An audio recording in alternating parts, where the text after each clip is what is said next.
안녕하세요 여러분. 대출한도 DSR 뭐가 어떻게 되고 있는 건지 7월부터 대출이 더 어려워진다고? 연봉 1억인데도 주식담보대출 3,300만원 줄어든다? 이게 바로 스트레스 DSR 3단계입니다. 오늘은 이 제도가 무엇이고 왜 도입되는지 그리고 누가 어떻게 영향을 받는지 한 번에 정리해 드릴게요. 첫 번째, 스트레스 DSR이 뭐죠? DSR, 즉 총부채원리 금상환 비율은 연간 갚아야 할 대출 원리금을 연소득으로 나눈 비율입니다. 예를 들어 연봉이 5천만 원이면 그해 갚을 원리금 총합이 2천만 원 이하여야 DSR 40% 규제를 통과할 수 있는 거죠. 그런데 여기에 스트레스 금리라는 개념이 들어옵니다. 이건 실제 금리가 아니라 대출 한도를 결정할 때 더 높게 잡는 가상의 금리예요. 즉 대출을 받기 전에 금리가 갑자기 오르면 이 사람은 버틸 수 있을까? 그걸 미리 감안해서 대출을 더 보수적으로 주는 겁니다. 두 번째, 이번 3단계 뭐가 달라지나?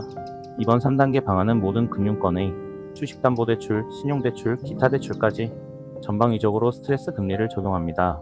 핵심은 수도권, 서울, 경기, 인천 지역의 주담대에 적용되는 스트레스 금리는 기존 1.2%에서 1.5%로 상향, 지방은 미분양 사태 등을 감안해 연말까지 0.75% 유지됩니다.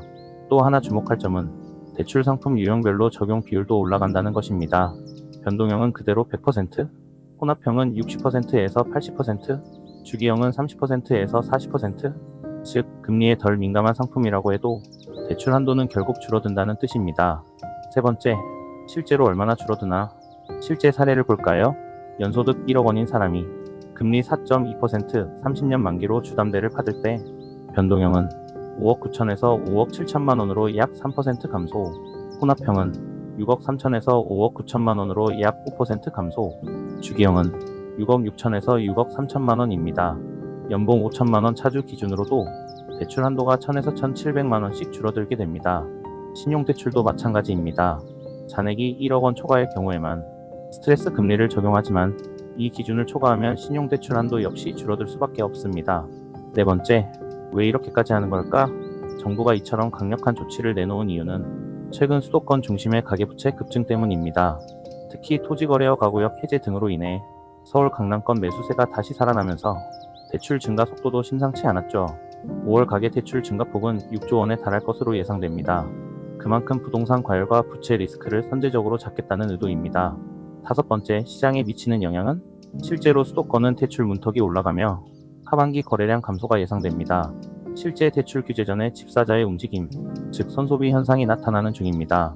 하지만 전문가들의 의견은 갈립니다. 부정적 전망은 실수요자도 규제 대상이 되며 내 집 마련 기회 차단 우려, 매물 감소, 임대료 상승, 매매가 불안 요인이 발생합니다.